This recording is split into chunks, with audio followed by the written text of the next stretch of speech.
Bien, vamos a recordar un poco algunos de los conceptos que estábamos eh, tratando en la clase anterior. ¿Qué es una partición? ¿Quién puede decirme?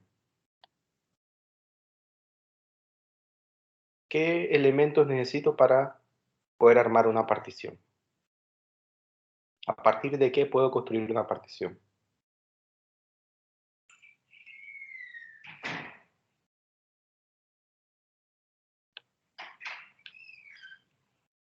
Marcelo, ¿qué es una partición? Se podría decir como la división de un intervalo, Muy bien. como en diferente, es decir, no es diferente, pero en varios segmentos.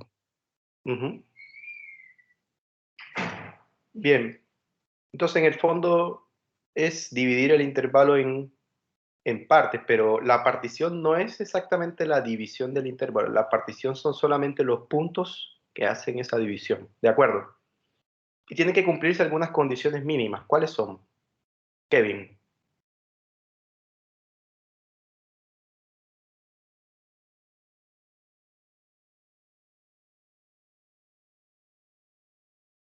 Javier.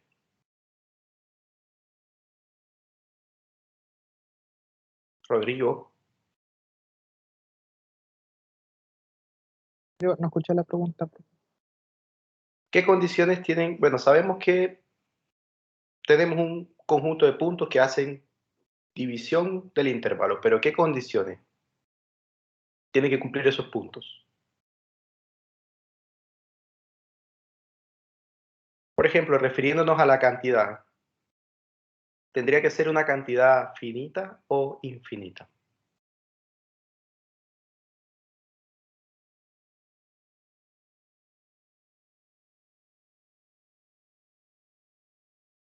Tiene que ser finita, creo. Tiene que ser finita, sin duda, no puede ser algo más que eso. Ok, perfecto. Bien, entonces, pero ¿qué otra condición tiene que cumplir? ¿Qué tiene que pasar con el primer punto de la partición y el punto final de la partición? ¿Cómo tienen que ser en relación a el intervalo? Josefa. No sé a qué se refiere con eso, pero deberían ser regulares las distancias entre los puntos, o no necesariamente. No El, el inicio de la partición debería ser igual al primer término del intervalo y el final de la partición debería ser igual al final del intervalo. excelente. Eso, a eso me refiero. Bien, y Josefa dijo algo importante, que es que hay dos clases en el fondo.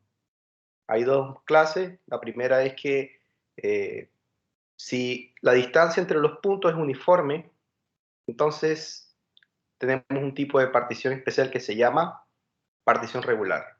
Y si la distancia es cualquiera entre cada uno de los puntos, entonces estaríamos ante el escenario de una partición irregular.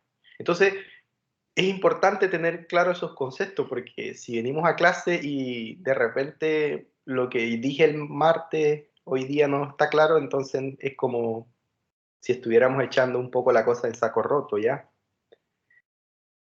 Bien, entonces es importante repasar las cosas, ¿ya?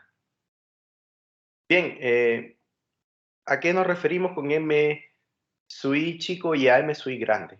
¿Qué es el M sui chico? ¿Qué es el M sui grande? ¿Quién puede decirme? Pero vamos a hacerlo rápidamente para poder empezar lo que corresponde el día de hoy. Suma inferior y suma superior. No, los M chicos y los M grandes. Los m chicos son la parte más chiquitita de cada intervalo y los m grandes son la parte mayor de cada intervalo. No, Son la altura de los la rectángulos altura. inscritos y circunscritos. La altura. Entonces, claro, porque es que tengo que tomar cada una de la base del rectángulo, pero tengo que evaluar la función. Y quedan dos alturas, queda una más chica y una más grande. Entonces, si es el m grande, el m sub i grande va a ser, por supuesto, que la altura mayor, ¿de acuerdo? En cada subintervalo, en cada una de esas subdivisiones, en cada uno de esos subintervalos pequeños que queda allí, me va a quedar con la mayor altura. Y si me refiero al m chico, me voy a quedar con la menor de las alturas. Eso tenemos que tenerlo claro, porque si no, ahora voy a estar hablando en otro idioma, ¿de acuerdo? Bien, entonces, ¿cuál es la definición de la suma superior y cuál es la definición de la suma inferior? Hablemos, por ejemplo, de la suma superior. Aquí es igual, ¿cómo se denota? ¿Qué notación usamos para indicar que estamos en la suma superior y qué notación usamos para indicar que estamos en suma inferior? ¿Qué relación hay entre esas sumas y los m grande y m chico?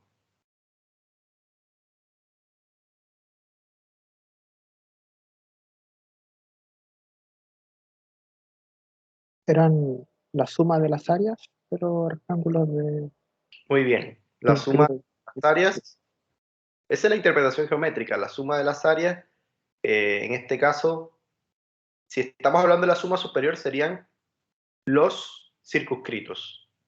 Y si estamos hablando de la suma inferior, serían los inscritos. Pero ¿cuál es la definición, matemáticamente hablando? Sumatoria que va desde i igual 1 hasta ¿dónde? Hasta n. Muy bien. Y ¿cómo se llama esto? De la diferencia entre el intervalo por la imagen que generaba, puede decir el MI o el M grande. Muy bien, eso es. Entonces ahí esas definiciones hay que tenerlas claras. Si nos referimos a la suma superior, serían las sumatorias de igual 1 hasta n de m sub i grande multiplicado por la longitud de cada uno de sus intervalos, es decir, t sub i menos 1 menos t sub i. Esa sería para la suma superior. ¿Y qué notación usamos? Usamos S de f de p y escribimos una barra en la parte inferior para referirnos a la suma inferior, y si colocamos la barra en la parte superior nos referimos a la suma superior. Entonces ese concepto, esas definiciones hay que tenerlas claras para todos deberían tener claras esas definiciones. Bien, ¿cuál es la relación que hay entre ellas? ¿Quién es mayor que quién? Si tengo para una misma partición P y para una misma función no negativa f, ¿cuál es la relación que hay entre la suma superior y la suma inferior?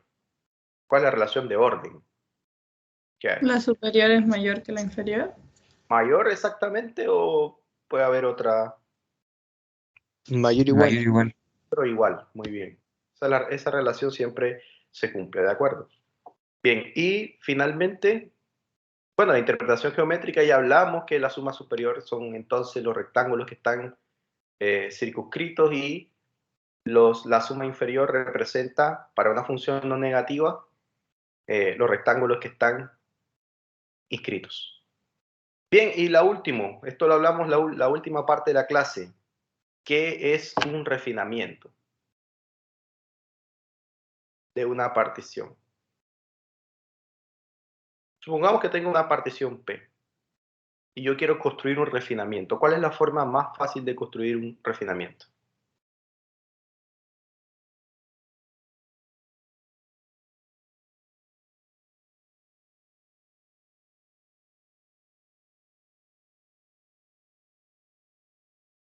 Nicolás, Daniela, Marcelo. Cualquiera de los tres que me diga esto.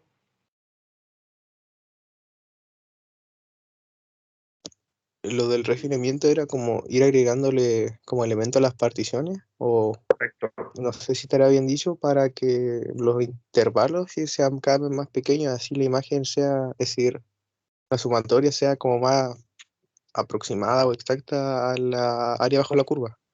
Correcto. Entonces, si tengo una partición P que tiene T1 hasta Tn y tengo un elemento que está en el intervalo, por ejemplo, R, y lo agrego, entonces voy a obtener una nueva partición que además de tener todos los elementos de la partición P, va a tener además ese nuevo elemento R.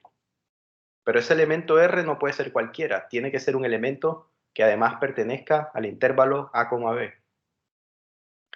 Entonces, ¿quién es más grande? ¿La partición o la nueva partición que he construido a partir de la original añadida a un punto? La nueva.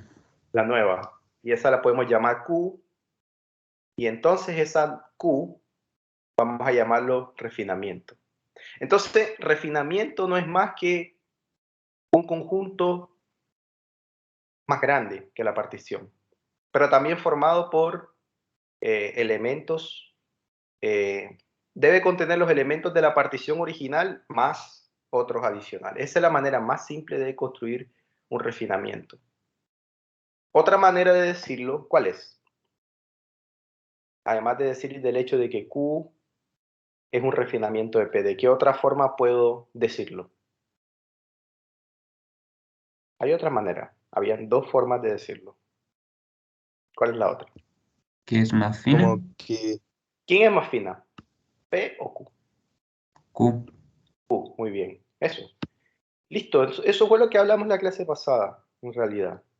Entonces es importante siempre tener en cuenta todas las cosas que hemos hablado, porque no tiene caso, entonces es como es como la memoria RAM, si cuando uno apaga el computador todo lo que está se borra, entonces no tiene mucho sentido como venir a clase y no tener idea de las definiciones y esas cosas, ¿ya? Entonces hay que precisarlas, sobre todo en los certámenes. Por ejemplo, una pregunta típica de certamen puede ser cualquiera de esas cosas, podría ser, y si alguien no la sabe, entonces difícilmente va a poder como responder, ¿de acuerdo? A menos que, bueno, toma el cuaderno, tome los apuntes y copie y pegue directamente, y eso no va a tener ningún caso porque no va a haber ningún aprendizaje. La idea es que usted pueda enfrentarse con esas definiciones y usted mismo pueda hacer este ensayo que estamos haciendo de usted mismo, no sé, dejar los apuntes de lado y usted mismo plantearse esas preguntas y que usted pueda responderlas y después va a comparar lo que es con lo que usted sabe y modificar hasta que lo que usted sepa coincida exactamente con las definiciones que hemos dado. Son definiciones estándar, en la mayoría de los textos siempre van a encontrar esas mismas definiciones, muy poco, quizás pueda que cambie un poco la notación, pero en esencia las definiciones son estándar, ¿de acuerdo? Bien, entonces hemos hablado de todas estas cosas, de particiones, de sumas superiores, de sumas inferiores, de la interpretación que tiene cada uno de ellos, ¿verdad? Entonces, el día de hoy la idea es introducir la definición que respecta a cómo saber si una función es integrable en el sentido Riemann.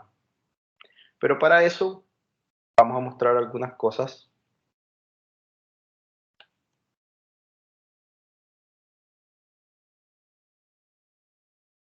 Previos a eso. Entonces habíamos quedado por aquí.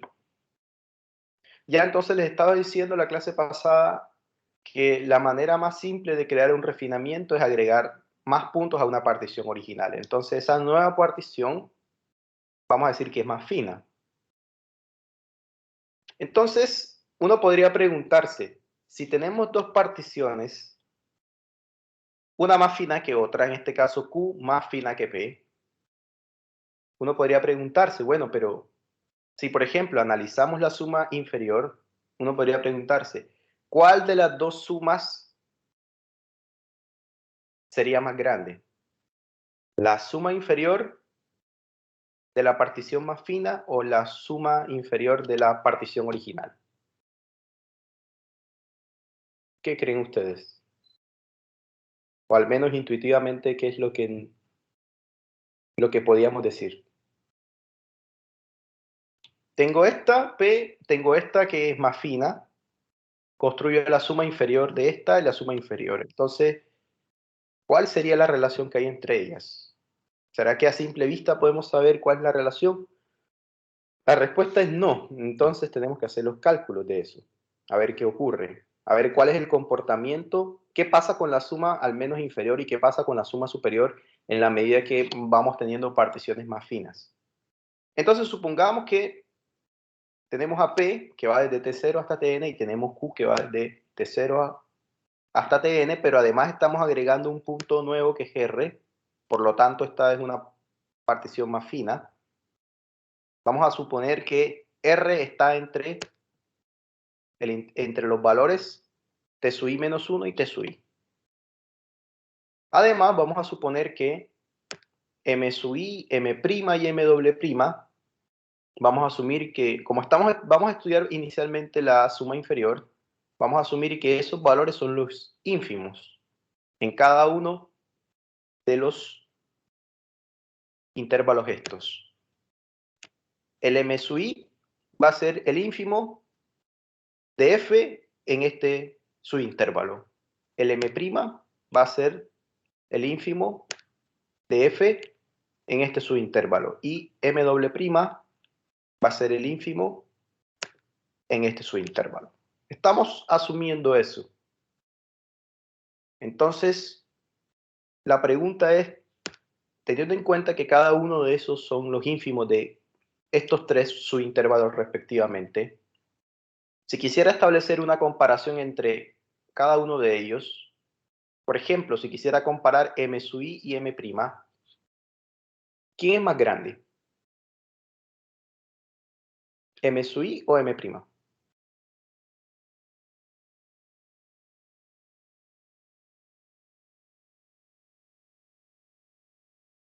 ¿Quién sería más grande?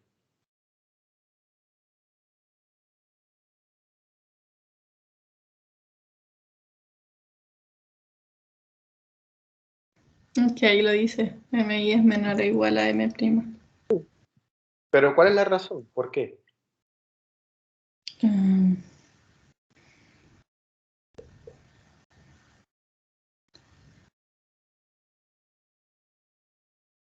¿Cuál sería la razón?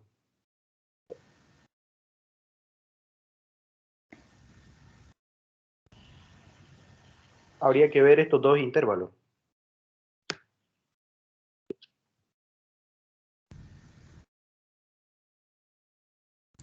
Cada uno de ellos parte en i sub menos 1, pero este llega a ti y este llega a r. ¿Quién está contenido en quién?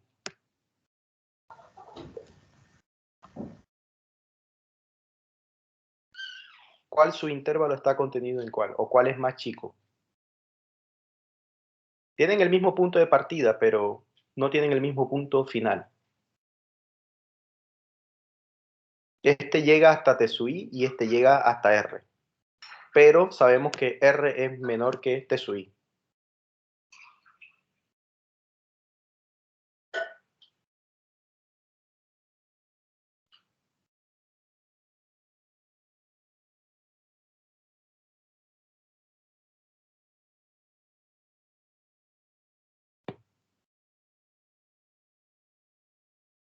Este que está aquí es más chico, porque llega hasta R, solo llega hasta aquí, mientras que este es más grande. Entonces, por supuesto que el supremo, el ínfimo en este caso, del intervalo más grande, tiene que ser necesariamente menor o igual que el ínfimo de el intervalo, en este caso, más chico. Eso se sabe por definición de ínfimo.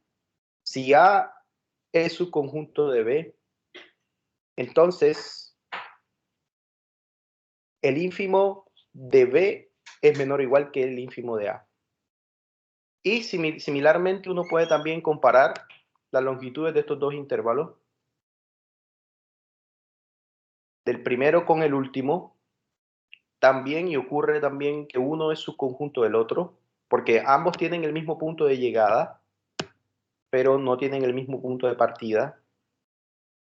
Este resulta siendo más grande, entonces de nuevo por teorema de ínfimos, M sub i es menor o igual que M doble prima. Eso lo tenemos claro. Estas desigualdades. Ahora, el T sub i menos T sub i menos 1, yo si quiero puedo sumar y restar R, y es como si estuviera sumando 0, ¿verdad? Porque si yo quiero los vuelvo y los cancelo y me queda esta expresión que está acá. Y eso lo podemos decir por la propiedad invertida de los números reales, que dice que todo número real tiene un inverso. Y la suma de su real con su inverso es exactamente el módulo de la suma en los reales, que es el 0. Entonces, tiene sentido decir que t sub i menos t sub i menos 1 es t sub i menos r más r menos t sub i menos 1. Ahora, si yo hago la diferencia entre la suma inferior de Q y la suma inferior de P, como son los mismos puntos, ¿qué va a pasar? Si hago la diferencia entre dos particiones que son casi iguales, ¿qué va a pasar con los puntos? Por ejemplo, si por acá tengo T0 más T1 más T2 M0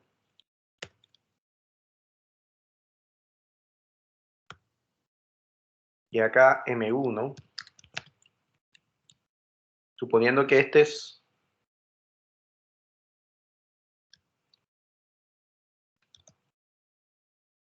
T1 menos T0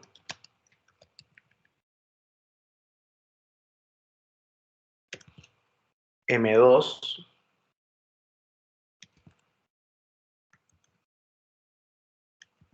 T2 menos T1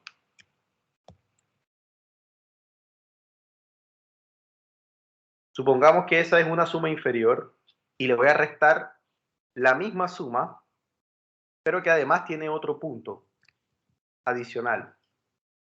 Voy a restar la misma, pero esta tiene un elemento diferente.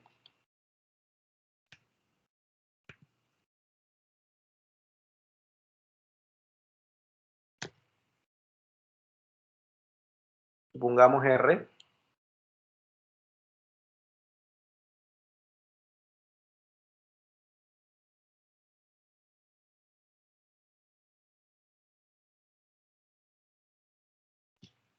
¿Qué va a pasar ahí?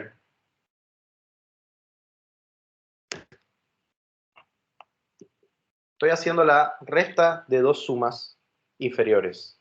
Pero esta solamente tiene estos términos. Esta tiene exactamente los mismos, pero tiene un punto adicional que yo puedo llamar, por ejemplo, R.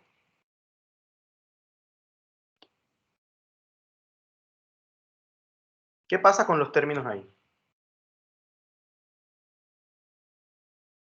¿Qué ocurre? Por ejemplo, ¿qué pasa con este término y qué pasa con este término de aquí? ¿Cómo son? Da cero. Entonces va a ocurrir lo que planteaba acá, en esta serie telescópica. Se van a ir cancelando,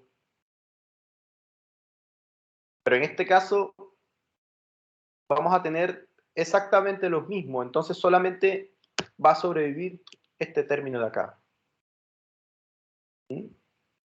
Ese va a ser el único que va a sobrevivir. El resto se va a cancelar. Entonces, al hacer ese desarrollo acá,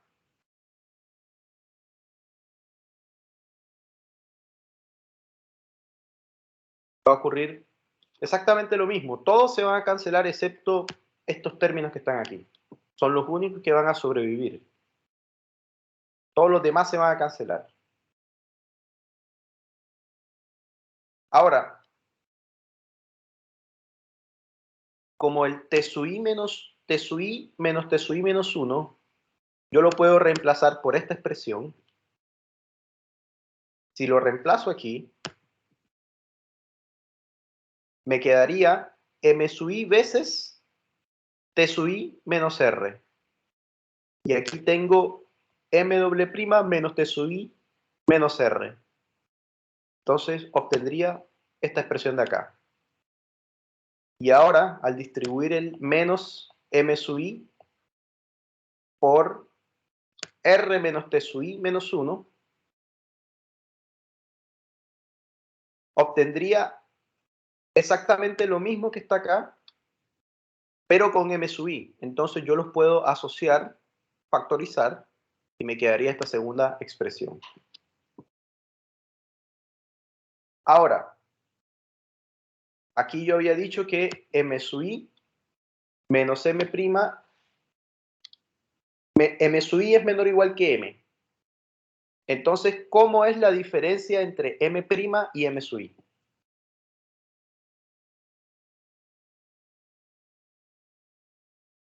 ¿Cómo es la diferencia entre m' y m sub i?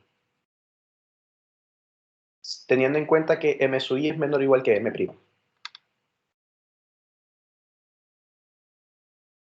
¿Qué puedo decir sobre la diferencia? Sobre esta diferencia.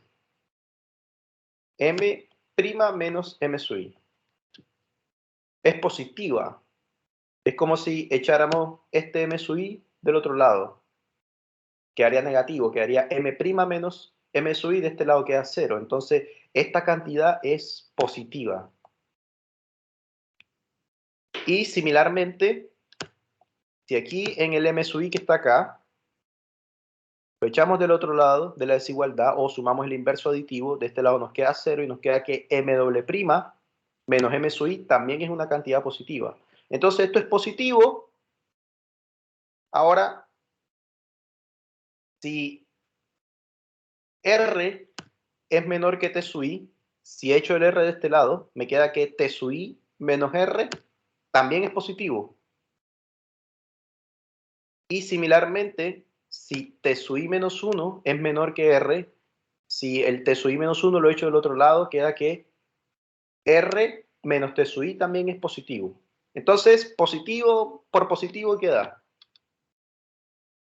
en los números reales. ¿Cuánto da la multiplicación de dos números reales positivos?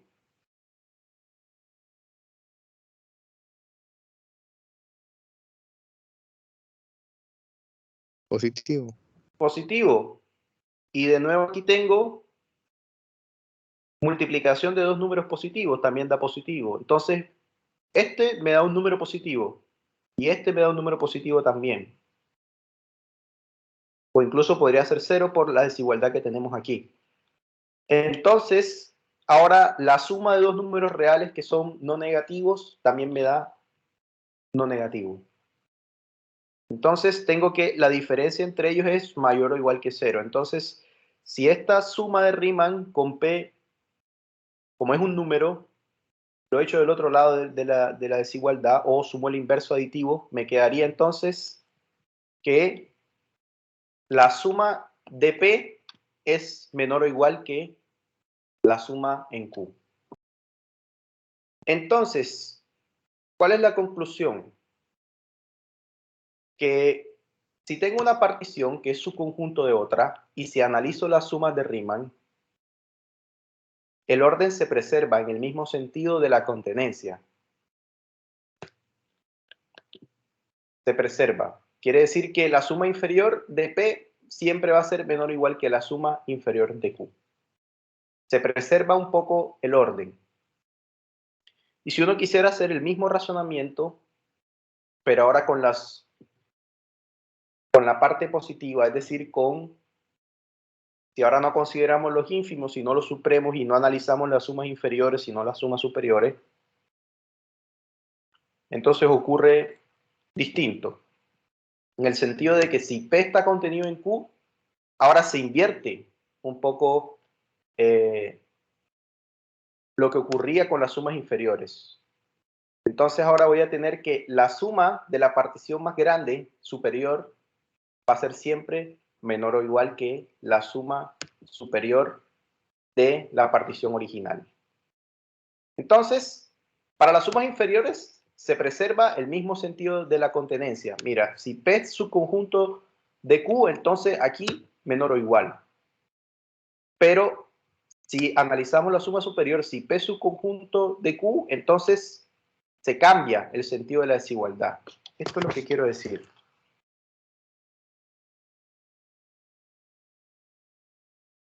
P subconjunto de Q, entonces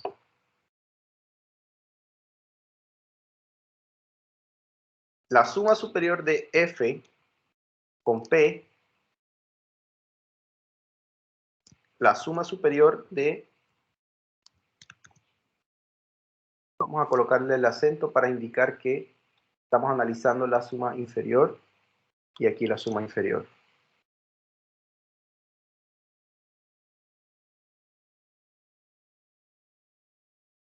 Entonces, ¿cuál es el sentido que tiene? Que P es subconjunto de Q. Entonces aquí escribo el mismo signo de desigualdad que tenga exactamente el mismo sentido de la contenencia para las sumas inferiores.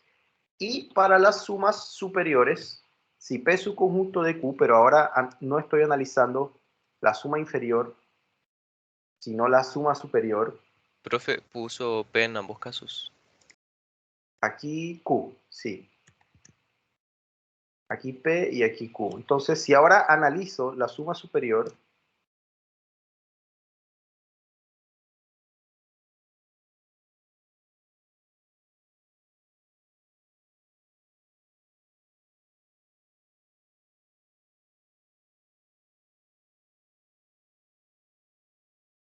entonces, Profe, acá era Q era el refinamiento, ¿verdad? sí, Q era el refinamiento, claro. Entonces, mira lo que pasa aquí. Aquí tiene P subconjunto de Q, pero con la suma superior se cambia. ¿De acuerdo? Cambio el orden. Cambia el sentido que está aquí de la contenencia, cambia. Es lo opuesto. Entonces, en las inferiores se preserva, mientras que en las superiores se invierte. ¿De acuerdo? ¿Claro o no claro?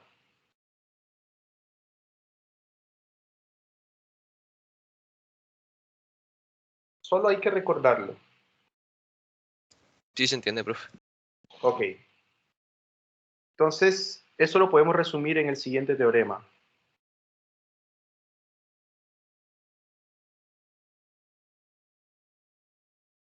Sea f una función definida sobre el intervalo a, b en los reales, limitada, es decir, acotada. Entonces, cuando se refina la partición P, es decir, que obtenemos una nueva partición llamada Q, entonces la suma inferior no disminuye y la suma superior no aumenta. Esto es que en las sumas inferiores se preserva el mismo orden de la contenencia, mientras que en las sumas superiores se invierte el sentido. Si aquí es P subconjunto de Q, entonces aquí cambia. ¿De acuerdo? Entonces, eso es lo que pasa. En la medida que voy refinando, que voy obteniendo particiones más grandes, con la suma inferior, el orden se sigue preservando, pero con la suma superior cambia. Voy a obtener particiones, voy a obtener sumas cada vez más pequeñas, mientras que aquí voy a obtener sumas cada vez más grandes que las que tenía con P originalmente. Bien, un corolario que se desprende un poco de ahí, de esto. Entonces, si f es una función definida sobre el intervalo a, b, acotada, para cualquiera particiones, ojo, aquí no necesariamente que el uno sea refinamiento del otro, sino para cualquiera. La suma inferior siempre es menor o igual que la suma superior, para cualquiera. ¿Sí? Para cualquiera, P y Q. No necesariamente que P sea refinamiento de Q, ni Q sea refinamiento de P. Nosotros habíamos mostrado que para la misma partición P, la suma inferior era siempre menor o igual que la suma superior, pero ahora lo estoy diciendo, pero para dos particiones diferentes. La demostración es bastante sencilla y se basa un poco en lo que está en este teorema. Entonces, por ejemplo,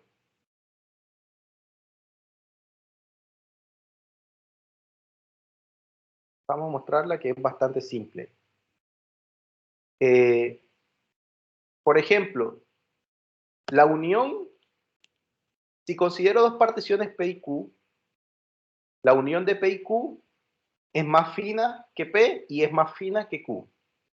Porque aquí está una nueva partición que tiene más puntos que P y tiene a su vez más puntos que Q. O sea que P unido con Q es un refinamiento de P, pero también es un refinamiento de Q. Entonces, por el teorema anterior, pasa que P, como P unido con Q es un refinamiento de P, entonces para la suma inferior, recuerdan que se sigue el mismo sentido de la contenencia. ¿De acuerdo? Y además, por otro lado, para la suma inferior, para la suma superior, se cambia el sentido. Entonces tengo esta desigualdad por un lado y tengo esta desigualdad por el otro. Pero nosotros ya habíamos mostrado que para una misma partición, ¿qué ocurre con la suma superior y la suma inferior? ¿Quién es más grande, la suma superior o la suma inferior? La suma superior es siempre mayor o igual que la suma inferior para una misma partición. Entonces, como esta es menor o igual que esta, y esta es menor o igual que esta, y esta es menor o igual que esta, entonces por transitividad solo me quedo con los extremos. Me quedo que la suma inferior de P es menor o igual que la suma superior de Q. Entonces, en un lenguaje más sencillo, toda suma inferior de F siempre es menor o igual que toda suma superior, independientemente de si es la misma partición o si son particiones diferentes. Entonces, esa es otra observación que es importante y es como un poco más general. Es más general que lo que habíamos dicho antes, porque antes solamente sabíamos que era cierta para la misma partición, pero ahora no importa la partición que consideres, en ambos lados, aquí consideras P y aquí otra partición R, entonces siempre la suma inferior de cualquier partición siempre va a ser menor o igual que la suma superior de cualquier partición. Entonces esas son las relaciones que se cumplen en relación a las particiones. Y hay que precisarlas.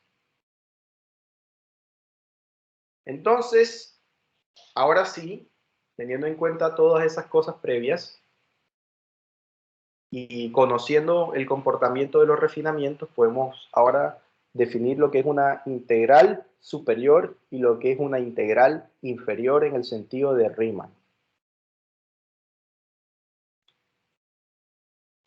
Entonces, consideremos ahora P de A, B.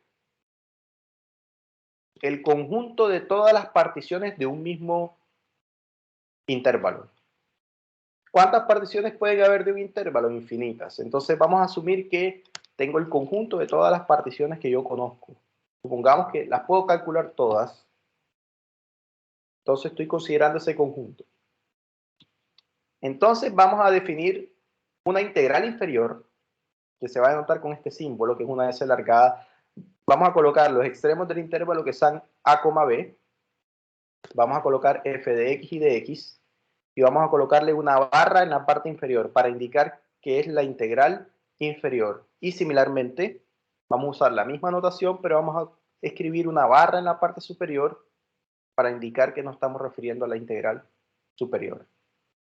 Y se definen de la siguiente manera. La integral inferior se define como el supremo. El supremo del conjunto, el supremo del conjunto de las sumas inferiores.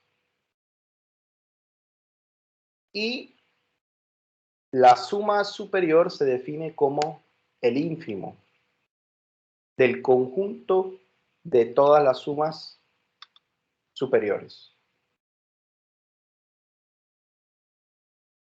La pregunta que es, bueno, y aquí está, hay que recordar que el supremo es la menor de todas las cotas superiores.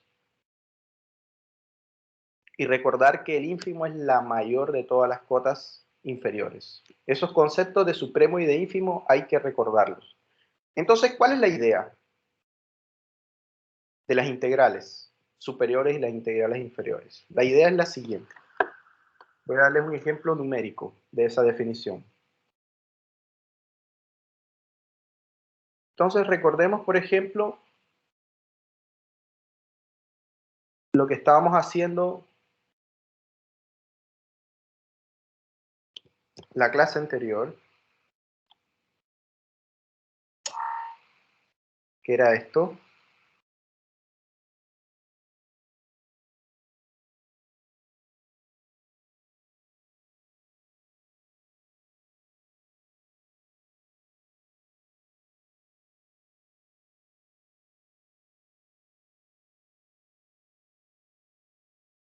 Este es el clásico, vamos a usar la otra.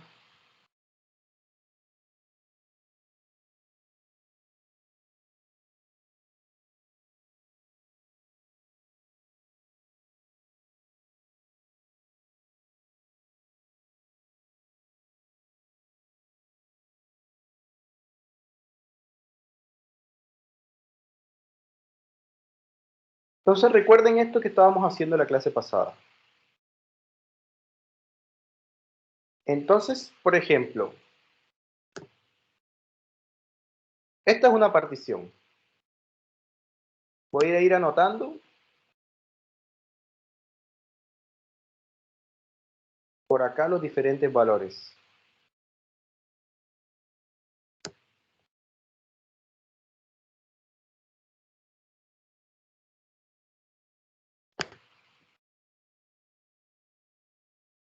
Entonces, por ejemplo,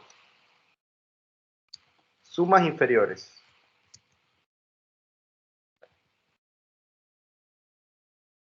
Entonces, el tamaño de la partición que estoy considerando es 3. Esa es una partición, solamente formada por 3 elementos. ¿Cuál es el valor que tiene la suma inferior? ¿Qué valor dice ahí?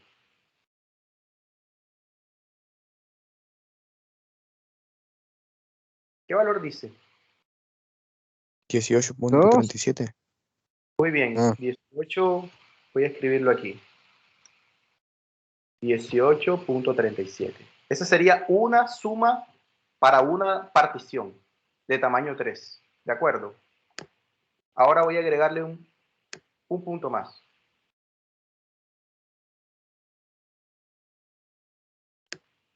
Tiene vale 4. ¿Cuál es el valor que tiene la suma inferior? 20. 20. Muy bien. Sigo agregando más puntos. Si n vale 5 ahora.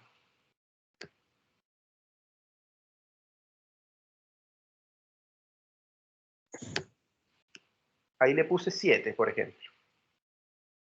Ahora tengo una partición del mismo intervalo, pero ahora con 7 puntos. ¿Cuánto es el valor de la suma inferior?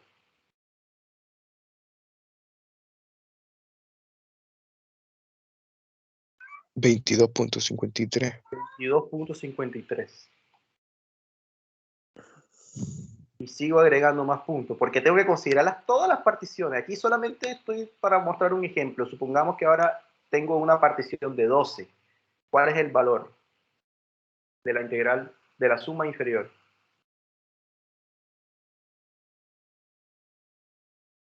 24.15. 24.15. Y voy a ir agregando ahora más. Vamos a pasar a otro más grande. Ahora tengo 35.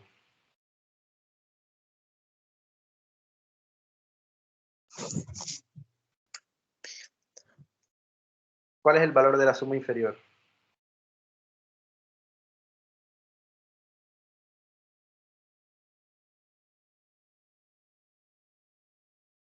25.77. 25.77. Y voy a considerar otro que sea más grande todavía. 50. ¿Cuál es el valor de la suma inferior? 26.04. 26.04. Bien. Entonces, ¿qué es lo que dice la definición? Dice que tú vas a calcular todas las sumas inferiores, ¿verdad? Por supuesto que aquí faltan más, porque son infinitas. Solo calculé una cantidad considerable. Y ahora voy a encontrar el supremo de este conjunto que está aquí. Es decir, la menor de todas las cotas superiores. ¿Cuáles son cotas superiores para este conjunto? Cotas superiores.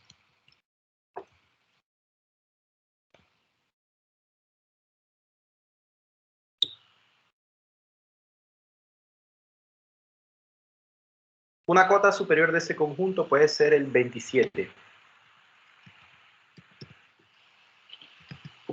Otra cota superior de ese conjunto. 26.1. Otra cota superior de ese conjunto. 26.05. Son valores que son mayores que cada uno de los elementos del conjunto, pero yo me voy a quedar con la menor de todas estas cotas. Y bueno, aquí entran más cotas superiores, el 30, el 100, el 1000, todos esos son cotas superiores, pero yo voy a quedarme con la más chica de todas ellas. ¿Cuál es la más chica? 26,05. Incluso puede ser esta misma, 26,04. Incluso puede también estar en el mismo conjunto porque puede ser menor o igual. O sea, incluso el mismo 26,04 también es una cota superior de este conjunto, porque todos los elementos de ahí serían menores o iguales que 26,4. Entonces, como yo estoy tomando la menor de todas las cotas superiores, entonces es esta. Esta es la menor de todas las cotas. Entonces quiere decir que esa es la integral inferior. Quiere decir que la integral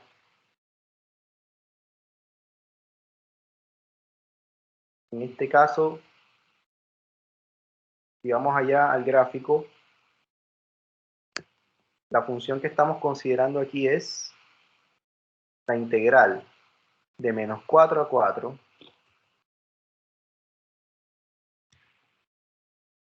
de la función x a la 2 partido 4 más 2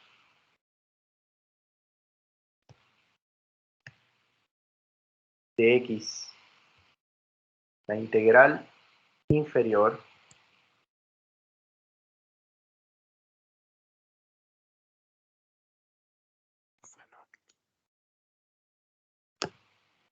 tendría que ponerle una barra en la parte inferior. Sería 26.04. Ese sería el valor de la integral. Pero entonces yo debo ponerle esta barra a la integral en la parte inferior. Entonces, para una misma función, considero toda la familia de las particiones del intervalo. Las calculo todas las sumas inferiores. Y me quedo con la cota superior más pequeña, es decir, el supremo del conjunto. Y eso va a ser la integral inferior. Similarmente, si quiero ahora hablar de la integral superior, entonces tendría que hacer ahora todas las sumas superiores, pero ahora no me voy a quedar con las cotas superiores, sino que voy a considerar cotas inferiores, elementos que estén por debajo, y después me voy a quedar con la mayor de todas las cotas superiores, es decir, el ínfimo, y ahí obtendría la integral superior. Entonces, la integral inferior me va a dar un valor y la integral superior me va a dar otro. ¿De acuerdo? Me van a dar números. Eso es lo que está establecido en la definición. Entonces, tomar todas las sumas inferiores, calcular el supremo y esa es la integral inferior. Calcular todas las sumas superiores para todas las particiones que hayan, calcular el ínfimo y eso me va a dar la suma superior. Entonces, cada una es independiente. Ahora, y hay algunas propiedades que caracterizan las integrales superiores e inferiores. La primera es que para cualquier partición de AB, la suma inferior siempre es menor o igual que la integral inferior. Además que para todo épsilon mayor que 0 existe una partición P, de tal suerte que la diferencia entre la integral inferior y la integral y la suma de Riemann inferior es menor que épsilon. 3. Para toda partición del intervalo se cumple que la suma superior de Riemann siempre es mayor o igual que la integral superior. Y de nuevo, dado épsilon positivo, siempre existe una partición de tal suerte que la diferencia entre la suma superior y la integral superior siempre es menor que épsilon. Esa es otra manera de decirlo. Entonces se cumplen, esta es la relación que hay entre la suma de Riemann y la integral de Riemann, pero cada una superior e inferior. Entonces, teniendo en cuenta eso, teniendo en cuenta que ya podemos calcular, al menos de manera formal, la integral superior y la integral inferior, todavía no tenemos una herramienta que nos permita encontrar esos valores, porque ese ejemplo que mostré, me faltan considerar más particiones. Tendría que considerarlas todas las que existen. Entonces necesitamos una herramienta que nos permita caracterizar esto. Entonces vamos a introducir, además de esto, una nueva propiedad que es esta. Sea f una función continua sobre el intervalo a, b, de tal suerte que la función f está entre dos constantes acotadas, m chico y m grande, para cualquier elemento del intervalo a, b. Entonces se cumple primero que la integral inferior es menor o igual que la integral superior. Y la integral superior es menor o igual que m veces la longitud del intervalo. Y la integral inferior es mayor o igual que m veces la longitud del intervalo. Entonces, para hacer el cálculo de esto, en realidad hay que usar algunas herramientas que ya hemos encontrado. Por ejemplo, hay que usar el corolario 3.1, que es este, teniendo en cuenta que la suma inferior siempre es menor o igual que la suma superior para cualquier partición. Entonces uno puede demostrar la desigualdad del centro por definición de supremo y de ínfimo, usando las definiciones de integral superior e inferior. Y las desigualdades que están en los extremos, es decir, esta está aquí y esta desigualdad, uno las puede mostrar usando estas propiedades, la propiedad 1 y la propiedad 3. La propiedad 1, que es esta, sale automáticamente, y la propiedad 3, que es esta. Y también podría salir automáticamente usando el hecho de que la función f está acotada entre m y menos m. Pero hay que tener en cuenta que uno tiene que aplicar el hecho de que estamos ante series telescópicas, entonces se van a cancelar todos los términos y solamente va a quedar la parte superior y la parte inferior del intervalo, que en este caso son b menos a, y aquí también ocurriría lo mismo. Entonces, la integral inferior siempre es menor o igual que la integral superior. Entonces, es bien parecido a lo que pasaba con las sumas de Riemann, solo que ahora es más general. Bien, si aquí hacemos m chico y m grande igual a la misma constante, k y menos k, entonces en particular vamos a tener que la integral inferior va a estar entre menos k veces b por a y k veces b menos a. Entonces, por desigualdad de valor absoluto, quedaría que la integral inferior es menor o igual que k veces b menos a. Y similarmente, también podemos decir con la integral superior, si es menor o igual que k veces b menos a, y es mayor o igual que menos k veces b menos a, entonces también de nuevo por propiedad de valor absoluto podemos recogerla en un mismo valor absoluto, y quedaría que el valor absoluto de la integral superior es menor o igual que k veces b menos a. Esta es la propiedad que estamos usando. Si f está entre menos k y k, significa que el valor absoluto es menor o igual que k. Eso. Entonces esta es otra propiedad que uno puede mostrar para las integrales inferiores y superiores. Entonces hasta ahora hemos dado definiciones que son abstractas sobre la integral inferior y la integral superior, pero todavía no les he dicho cómo calcularlas. Entonces necesitamos saber qué herramienta podemos usar para calcularla o para qué sirve una integral inferior y una integral superior.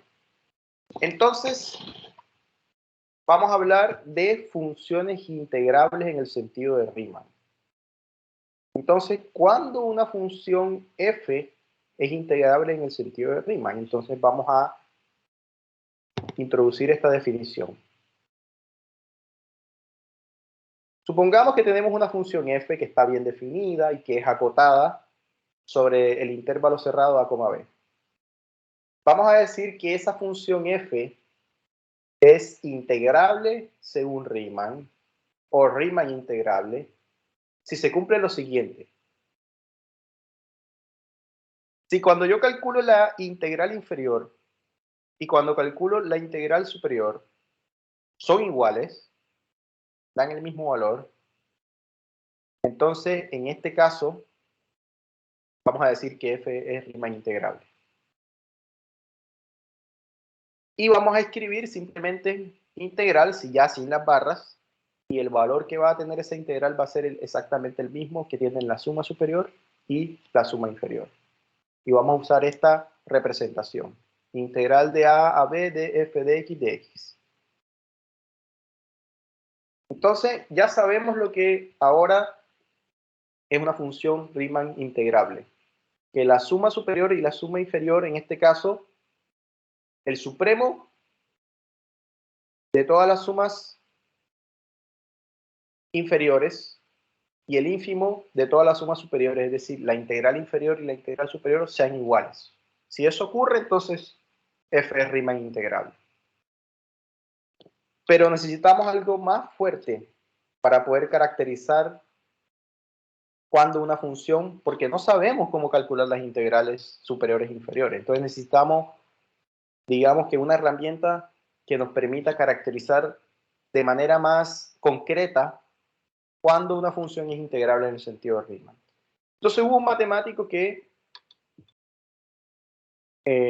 trabajó específicamente en caracterizar este tipo de situaciones, y es el mismo Bernard Riemann, que fue el mismo que inventó esta integración en este sentido.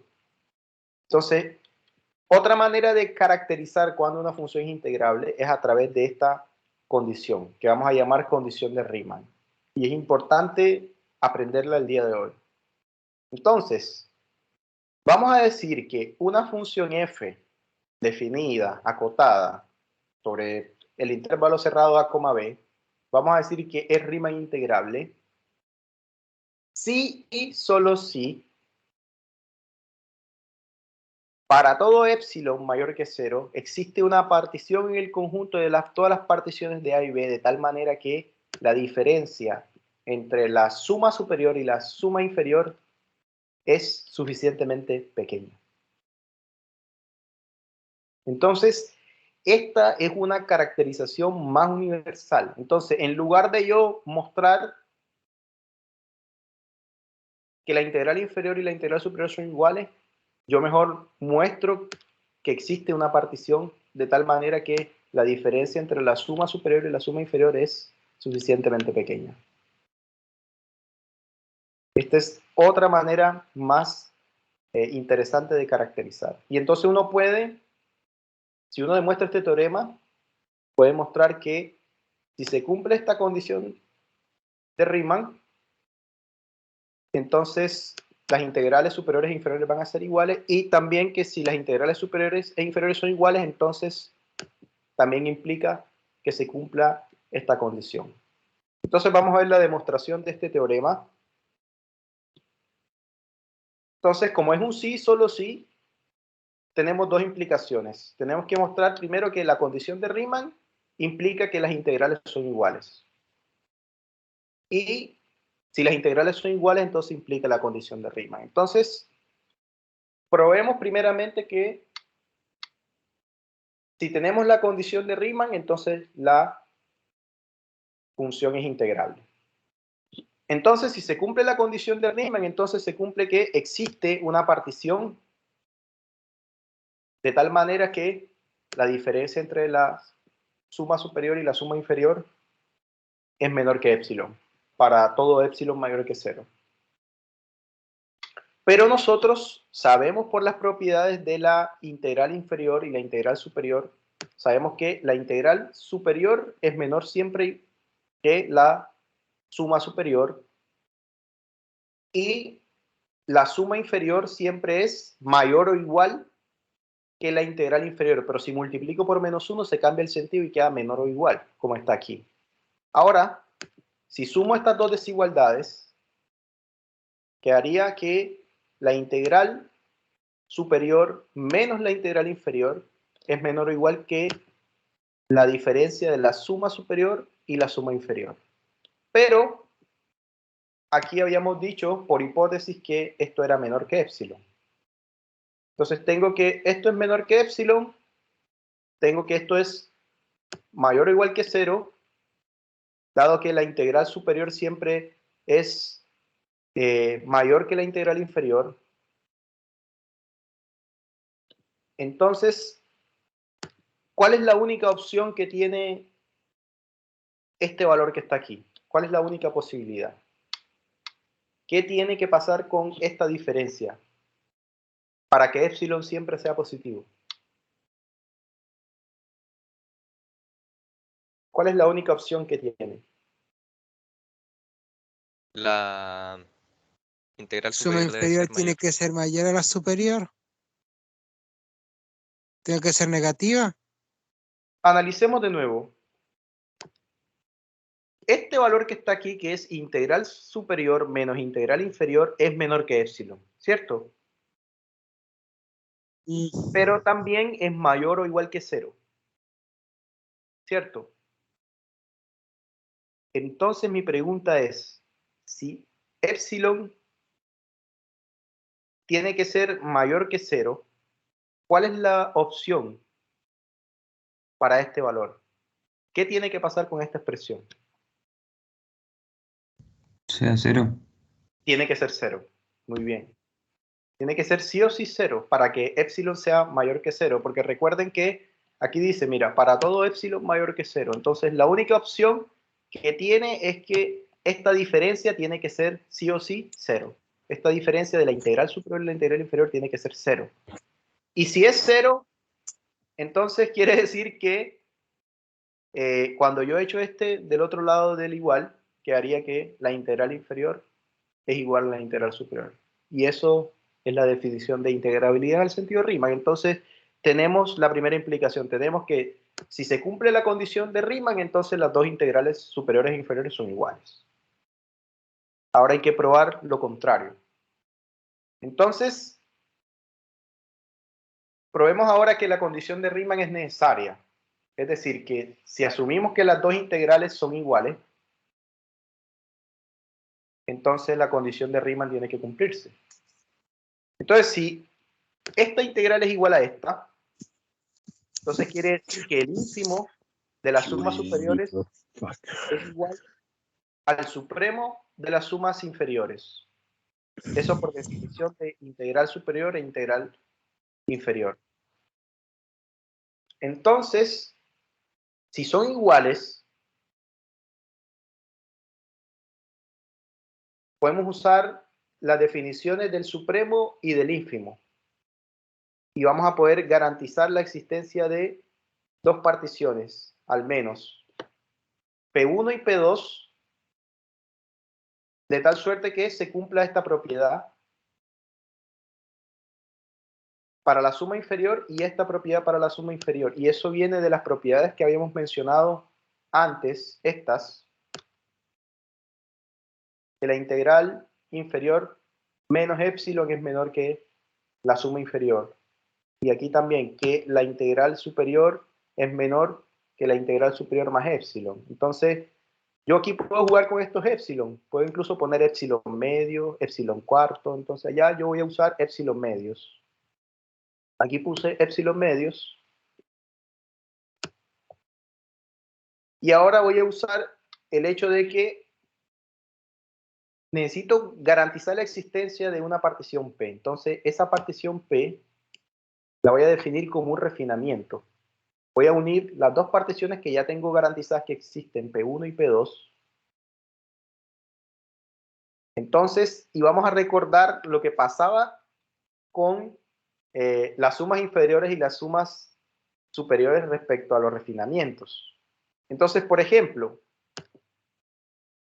si P es un refinamiento de P1 y P1 subconjunto de P, entonces la suma inferior de P siempre es menor o igual que la suma de P. Eso ya lo habíamos mostrado al inicio, que se conserva el orden de la contenencia aquí porque P1 está contenido en P2. Y similarmente,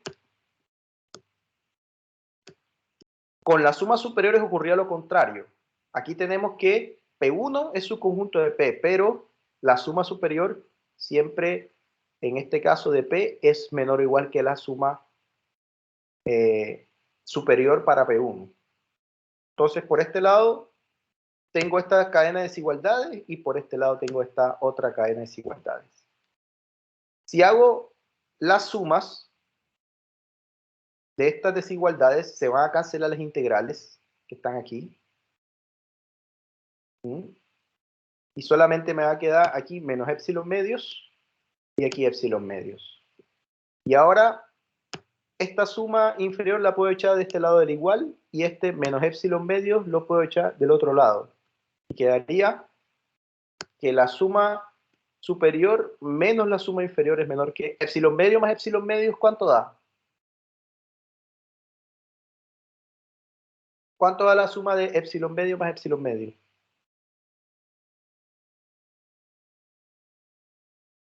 Epsilon. Entonces he demostrado que existe una partición P de tal suerte que se verifica la condición de Riemann. Entonces, podemos usar con libertad esta caracterización. Es integrable en el sentido de Riemann y implica la condición de Riemann. Y la condición de Riemann implica que la función es integrable en el sentido de Riemann. Entonces, esta caracterización es bastante importante.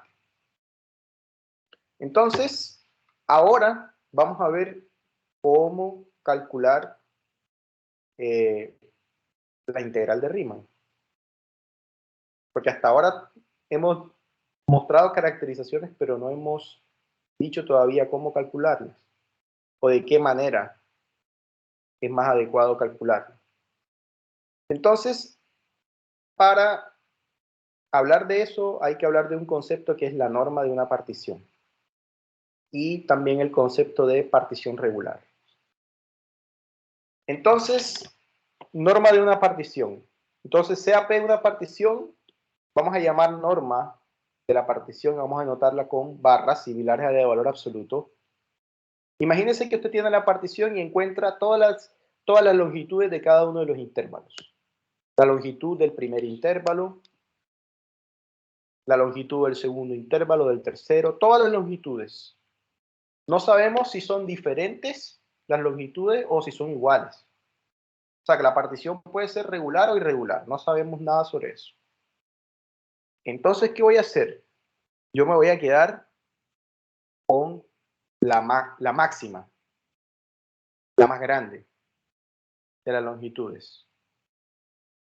Y esa va a ser la norma.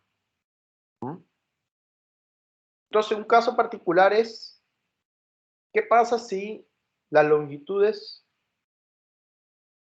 todas son las mismas de las bases de los rectángulos?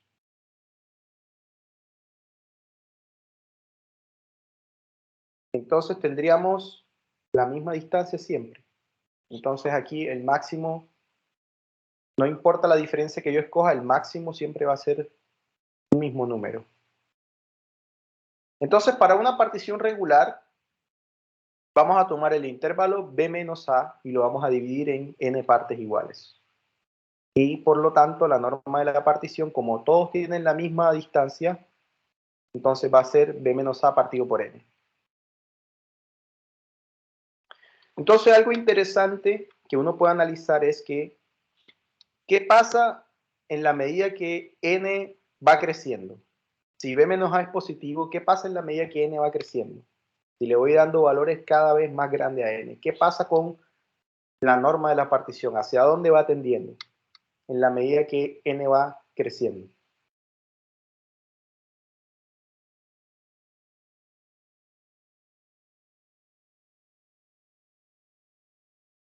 ¿Qué pasaría?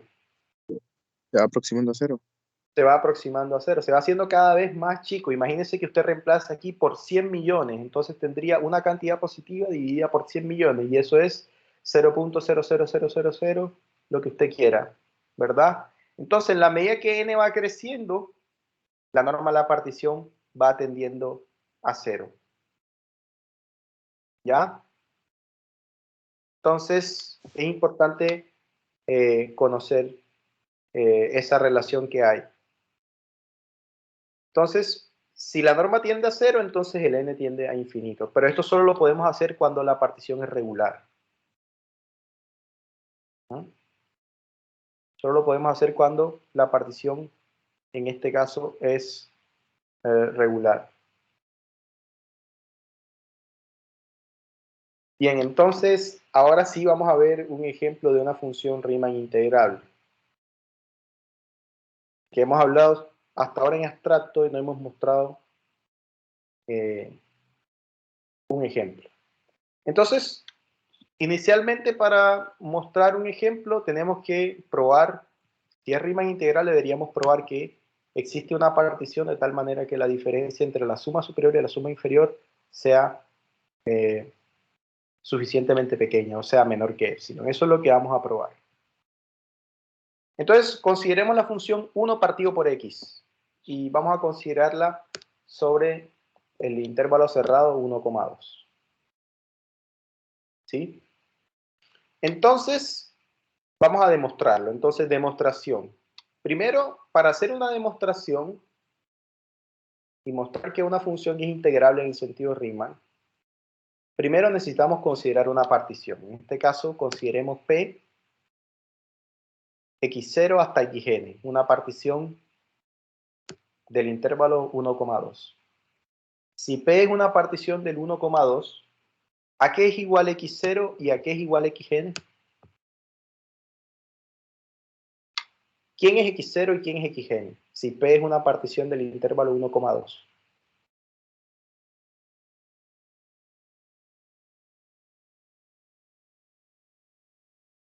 ¿A qué sería igual x0?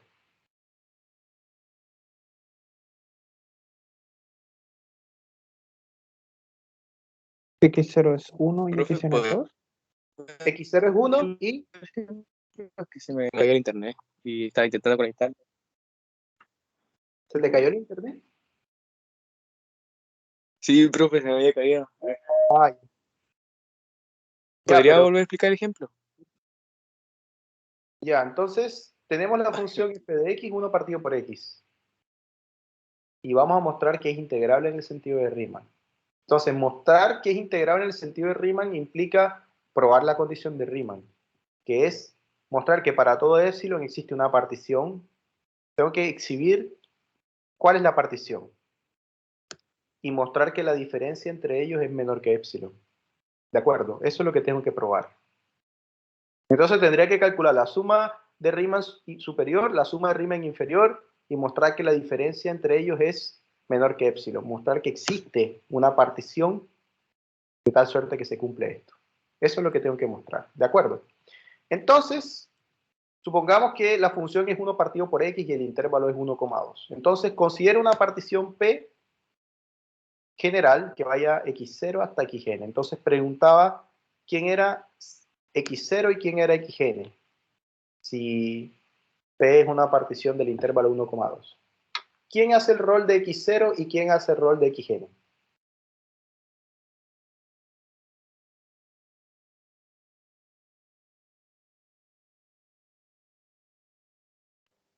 X0 es 1 y Xn es 2. Muy bien, excelente. Entonces, ahora yo necesito calcular los m chicos y los m grandes. ¿De acuerdo? Pero entonces para eso vamos a irnos al gráfico de la función 1 partido por x para ver cómo trabaja en el intervalo en el intervalo 1,2. Entonces, vamos a ver qué pasa para saber para poder identificar quién es el m chico y el m grande. Entonces, esta es la función 1 partido por x que todos conocen. Y igual a 1 partido por x. Ahí está. Y voy a marcar el intervalo x igual, en este caso, 1,2. 1 y x igual a 2. Ahí está. Entonces me interesa analizar cómo es la función en este tramo. Entonces, si yo quiero construir rectángulos aquí, para poder calcular los m chicos y los m grandes, ustedes me van a decir cuál va a ser el m chico y cuál va a ser el m grande. Muy bien, entonces, supongamos que cojo este subintervalo.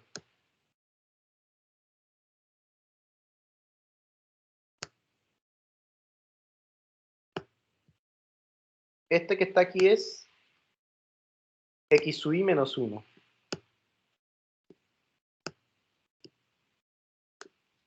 X sub i menos 1. Y este que está aquí es x sub i. Entonces este sería f, bueno, más fácil. Como tenemos la función 1 partido por x, ¿cuál sería la imagen de x sub i menos 1? ¿Cuál es la imagen? ¿Cuál es el valor este de aquí? ¿Y cuál es el valor este aquí?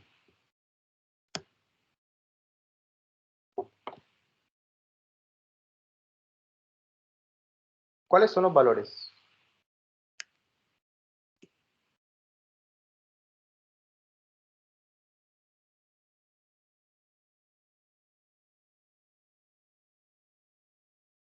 ¿Cuáles son?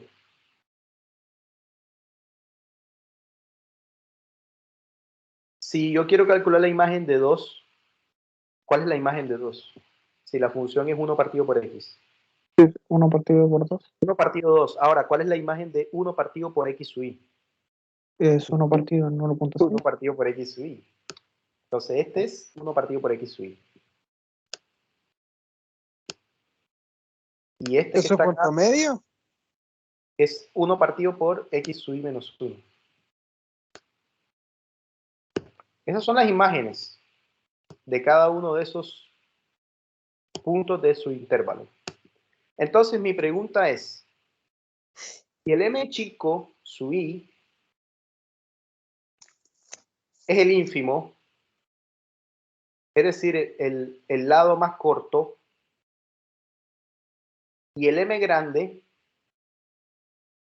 es el lado más grande, ¿cuánto daría m grande? ¿Y cuánto daría m chico?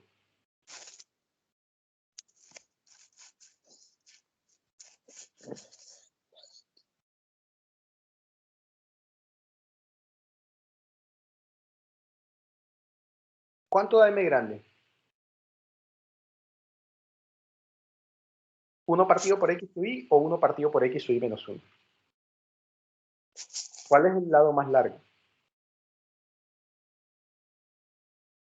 X sub i menos 1. Ok.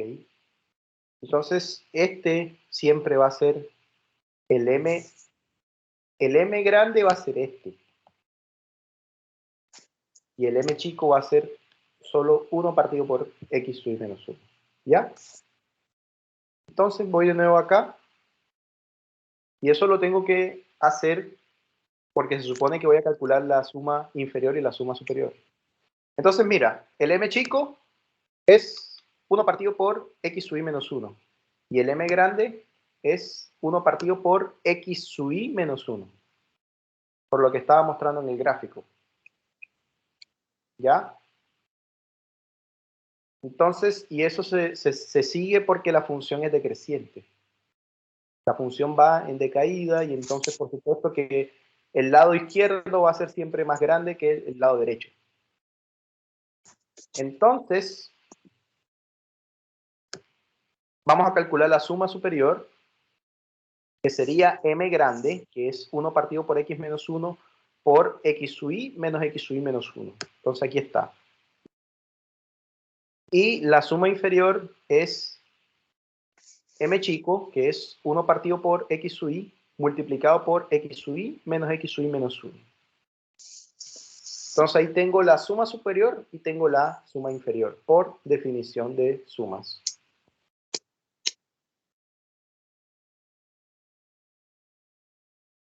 Entonces hay que conocer la definición. La voy a escribir de todas maneras aquí, para recordarla.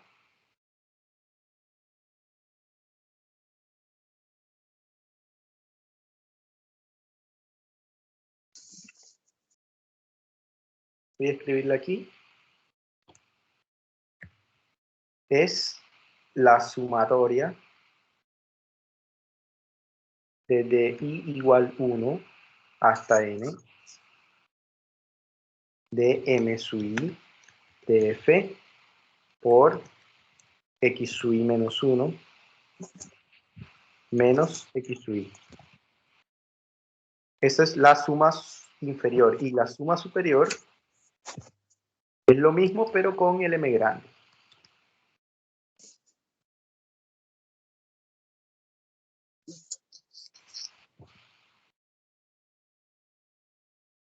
Pero nosotros habíamos calculado que el m chico era ¿cuánto? El m chico era 1 partido por x sub i.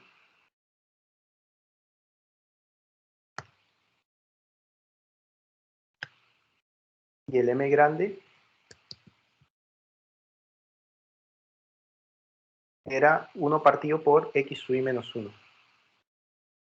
A ver, sí. Entonces, si reemplazo, ¿qué me quedaría aquí, en la suma inferior?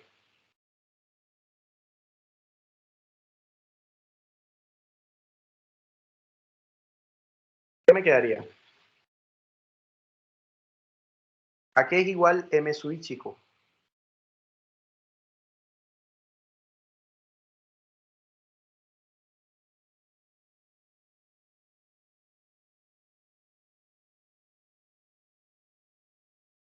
¿A qué es igual esto?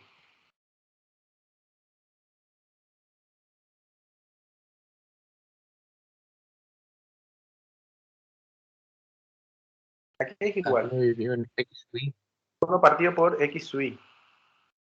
Ahí está. Y entonces, al hacer los cálculos ahí, me quedaría esto dividido por esto, ¿cierto? Y ahora hago lo mismo abajo. ¿A qué es igual m grande?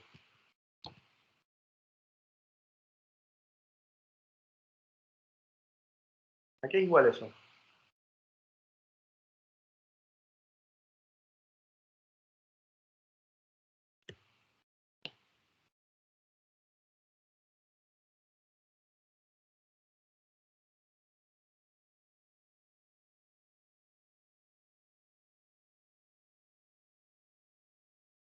1 partido por qué. 1 dividido en x sub i menos 1. Muy bien, 1 partido por x sub i menos 1. Bien, ese es el resultado. Y bueno, hago la multiplicación de nuevo. Y eso es lo que tengo allá. Eso es justamente lo que tengo allá. Que haría x sub i menos 1 menos x sub i partido por x sub i. Y aquí, 1 partido por x sub i menos 1, que haría x sub i menos 1 menos x sub i partido por x sub i menos 1. Y eso es exactamente lo que tengo acá en la lámina. Por eso da eso. ¿De acuerdo? Ahora voy a hacer la diferencia entre las dos cosas. ¿Qué sería la diferencia entre este, que es la suma superior, menos la suma inferior? ¿A qué sería igual esto?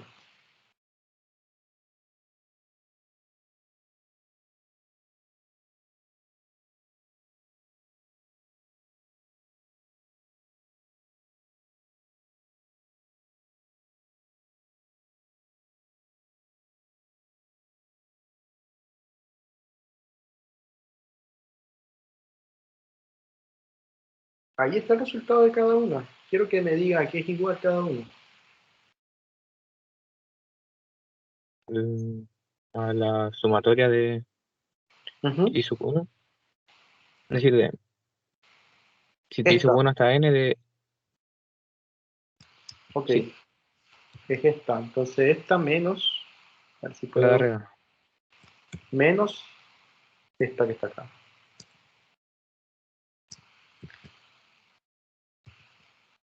Bien, entonces por propiedad de las sumatorias, la puedo escribir en una misma sumatoria. Entonces quedaría sumatoria desde i igual 1 hasta n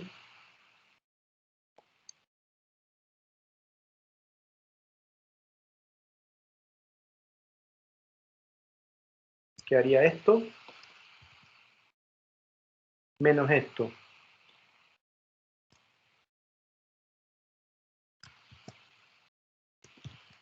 ¿Cierto? Bien, ¿quién está como factor común ahí?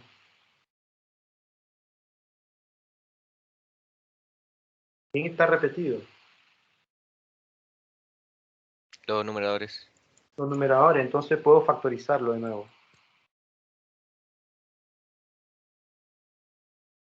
Entonces quedaría, voy a bajarlo.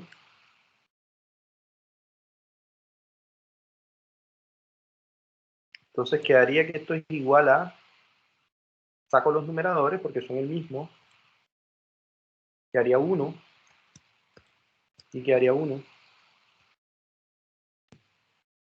¿Cierto?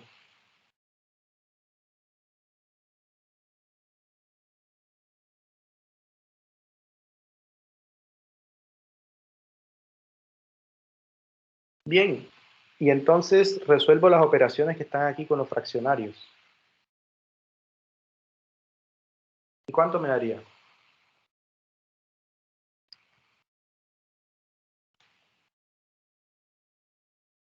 ¿Qué fracción me queda?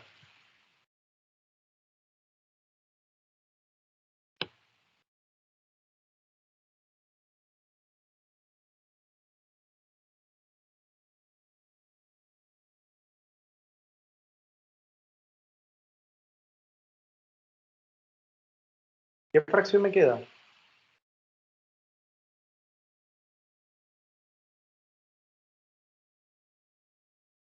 Aquí recuerden que es la diferencia entre x sub i menos x sub i menos 1.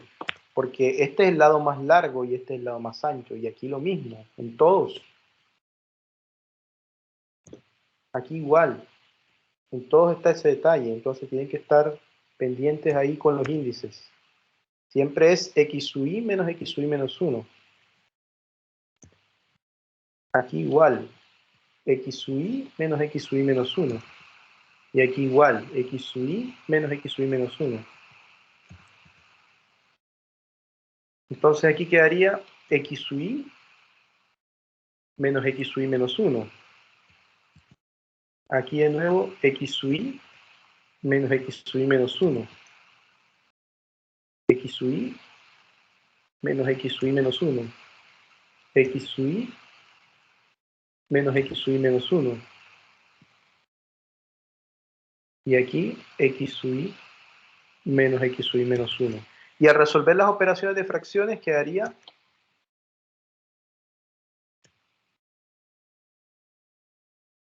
x sub i menos x sub i menos 1. De nuevo. Partido por x sub i menos 1 que multiplica a x sub i. Eso es por resta de fracciones. Bien, ¿qué más podemos hacer ahí?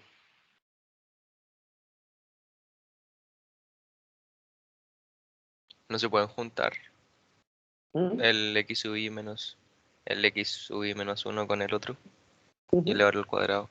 Claro, excelente. Entonces quedaría sumatoria de esto al cuadrado y este desaparece.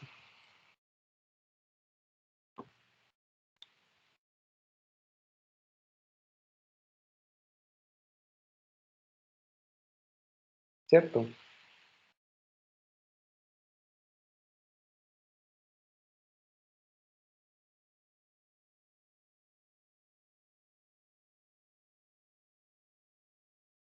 Sí, profe. ¿Qué más podemos hacer ahí? Desarrollar el... Recuerden que necesitamos mostrar El- que esto es menor que epsilon. Entonces, ¿qué más podemos hacer aquí? Yo igual hice los cálculos aquí en la lámina. Bueno, hasta aquí vamos bien. X sub i menos x sub i menos 1 al cuadrado multiplicado por x sub i menos por x sub i menos 1. Hasta ahí la cosa pinta bien. Entonces yo necesito mostrar que esto es menor que epsilon. Esto es lo que tenemos hasta ahora. Tenemos esto. Entonces vamos a hacer uso de algo bien importante. Si yo considero un x sub i que esté en el cerrado de 1 a 2, sea x sub i, que esté en el cerrado de 1 a 2, ¿qué significa eso? Por definición de intervalo significa que 1 es menor o igual que x sub i y que x sub i es menor o igual que 2, ¿cierto? Y eso también significa que por propiedad de las desigualdades, yo puedo invertir aquí. También puedo invertir aquí e invertir aquí. Entonces aquí quedaría 1 partido por 1. Cambio el sentido de la desigualdad. Aquí quedaría 1 partido por x sub i. Y aquí cambio de nuevo el sentido de la desigualdad y quedaría 1 partido por 1 partido por 1, 1 partido por 2.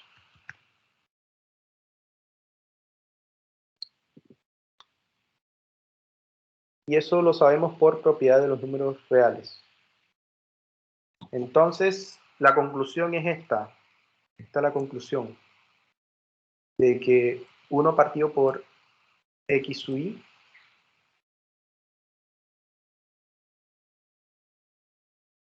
está acotado por ¿quién?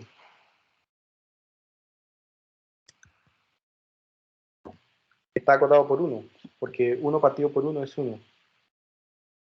Entonces tengo una cota superior de 1 partido por x sub i.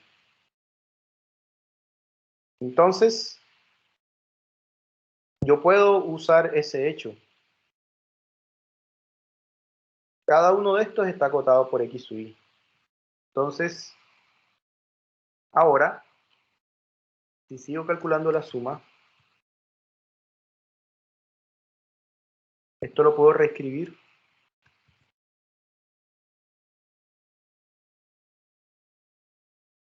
como 1 partido por x sub i, que multiplica a 1 partido por x sub i, que multiplica a x sub i menos x sub i menos 1 al cuadrado. Pero este es menor o igual que ¿quién?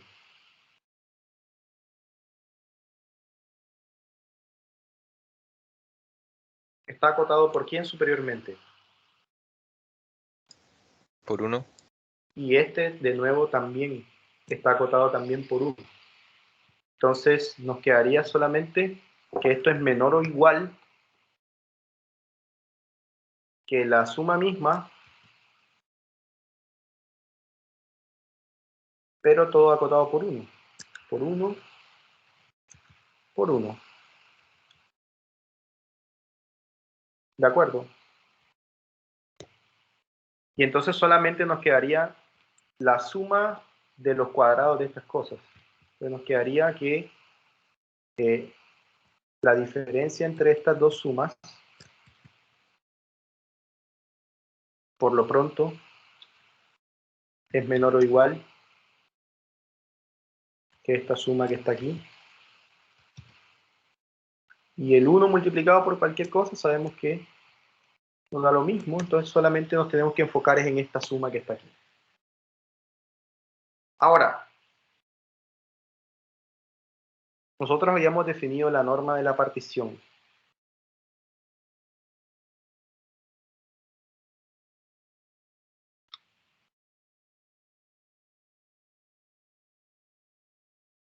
¿Cómo podemos saber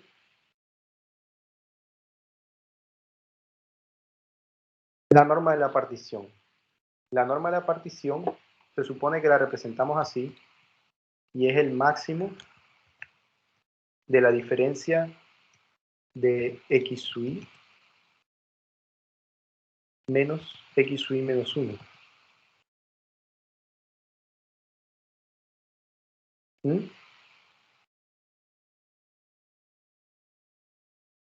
Con i variando desde 1 hasta n. Esa es la norma de la partición. Entonces, sucede que esto yo lo puedo reescribir incluso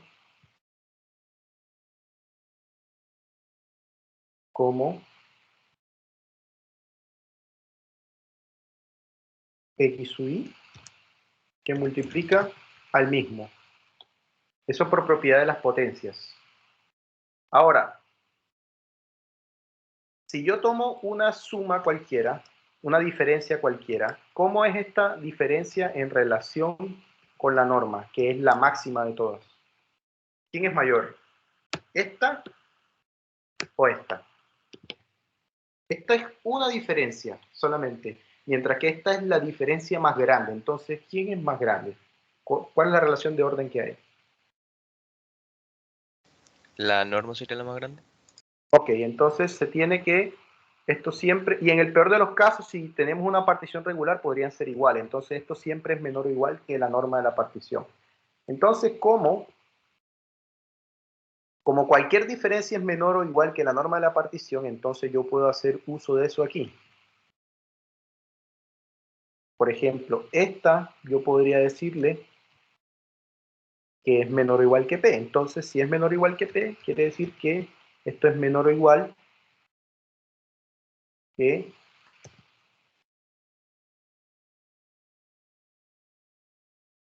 la norma de P. Entonces, tendría que la diferencia entre ellos es menor o igual que la norma de P por una suma. Ahora, la suma, ¿dónde tiene los contadores? En I. Quiere decir que es independiente, que este P que está aquí es independiente de la suma, entonces yo lo puedo sacar fuera de la suma. Entonces, si lo saco fuera de la suma, quedaría norma de P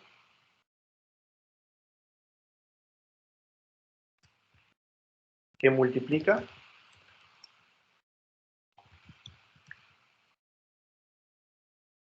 a esta suma.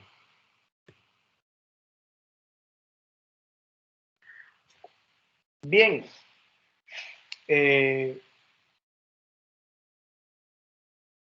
Esta suma, si yo la desarrollo, ¿qué es lo que pasa con esa suma?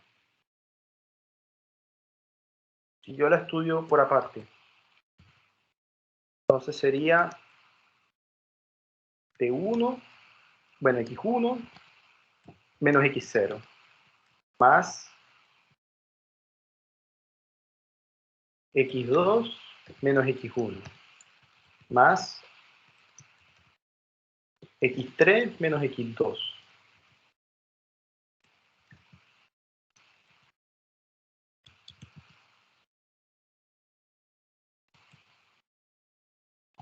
X sub n menos 1, X sub n menos X sub n menos 1.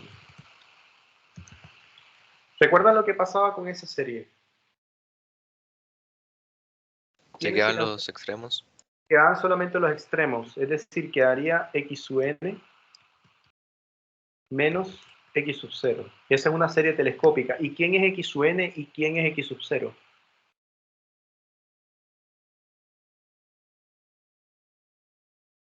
¿Quién es X sub n y quién es X sub 0? La primera pregunta que hice al inicio. 1 y 2. 1 y 2. Entonces, queda 2 menos 1. Y eso es igual a 1. Entonces quiere decir que, en este caso,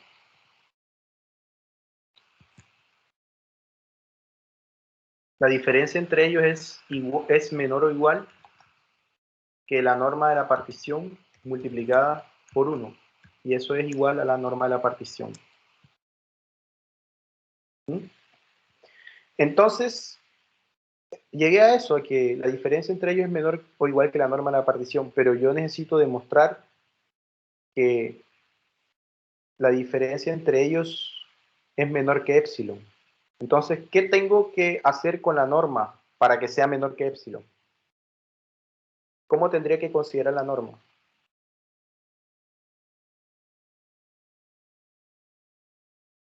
Entonces, si escogemos la norma menor o igual a épsilon,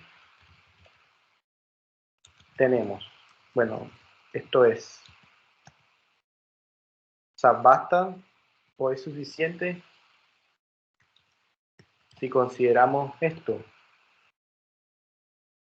que la norma sea menor que épsilon. ¿Mm? Entonces, si consideramos que la norma sea menor que épsilon, la norma de la partición, entonces lo que tenemos es que la diferencia entre ellos va a ser menor que épsilon.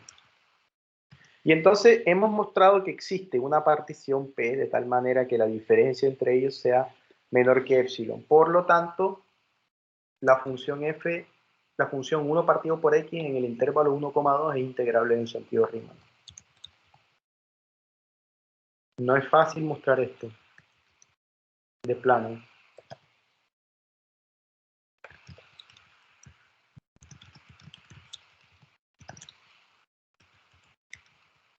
Entonces tuvimos que mostrar que existe una partición de tal suerte que la diferencia entre ellos es menor que épsilon. Entonces es suficiente considerar siempre la norma de la partición menor que épsilon para garantizar que la diferencia entre ellos sea menor que épsilon. Bueno, pero este es para un ejemplo particular y es integral en el sentido Riemann en el intervalo 1,2. Profesor, Uh-huh. me tengo que ir ahora. Es que quería preguntarle, ¿dio tarea ya o todavía no? No, todavía no. Parece que ya, ok. en la fecha que aparece en el calendario es la fecha en la que se va a dejar la tarea. Quizás se deje algunos días antes, pero lo más probable Ya. es que se deje exactamente en esa fecha. Ya. Entonces, esto es una demostración muy rigurosa de una función que es integrable en el sentido de Riemann. Ok. Entonces, Gracias. ya para finalizar, un ejemplo de una función que no es integrable en el sentido de Riemann. sea, puede que... Generalmente en el curso siempre vamos a ver funciones que sean integrables Riemann, pero no está de más que los estudiantes conozcan un ejemplo de una función que no es integrable en el sentido de Riemann. Y esa función es la siguiente. La función está f de x, 1 si x es racional y 0 si x es irracional. Entonces, una función que se mueve entre 0 y 1 le da valores de 0 si el punto que estoy cogiendo es irracional. Y le da valores de 1 si el x que estoy considerando es racional. Por ejemplo, ¿cuánto daría f de pi de acuerdo a esa función? ¿Cuánto da f de pi? ¿1 o 0?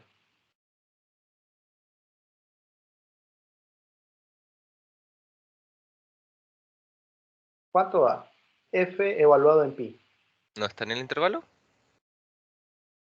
Mira lo que dice la función. La función dice... No, olvídate del intervalo. Estamos hablando en general. Vamos a definirla en todo R. Ella está definida en todo R.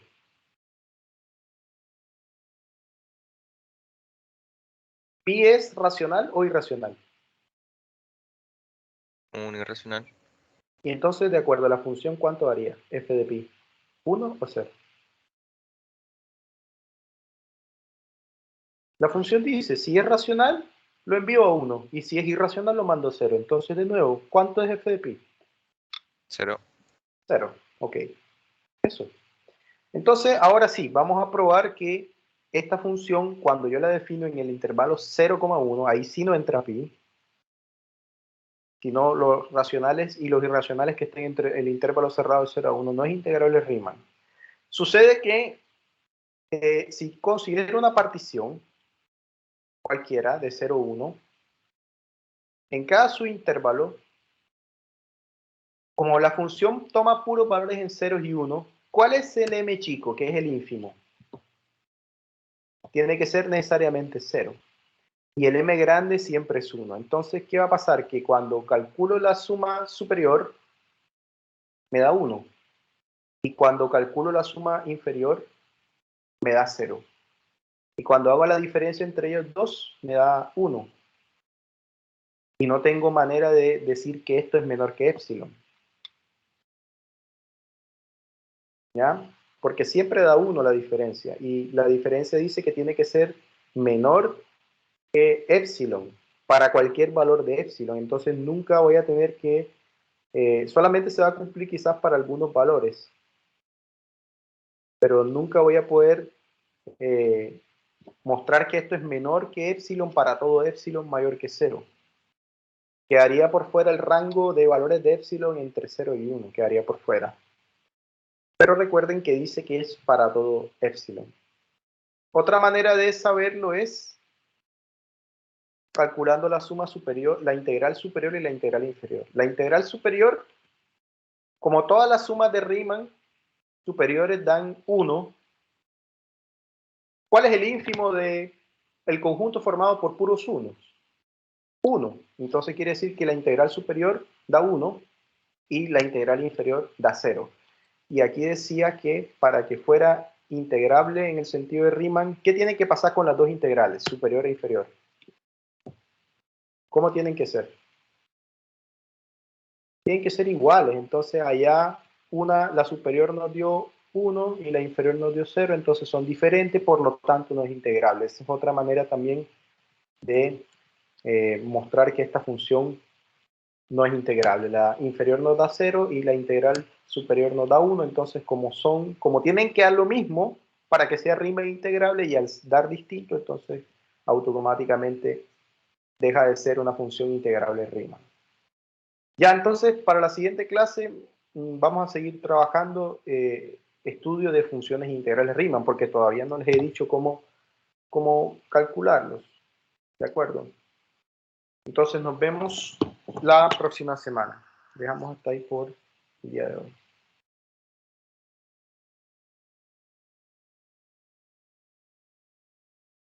Entonces es importante que puedan estudiar todas las cosas que vimos hoy, porque si no,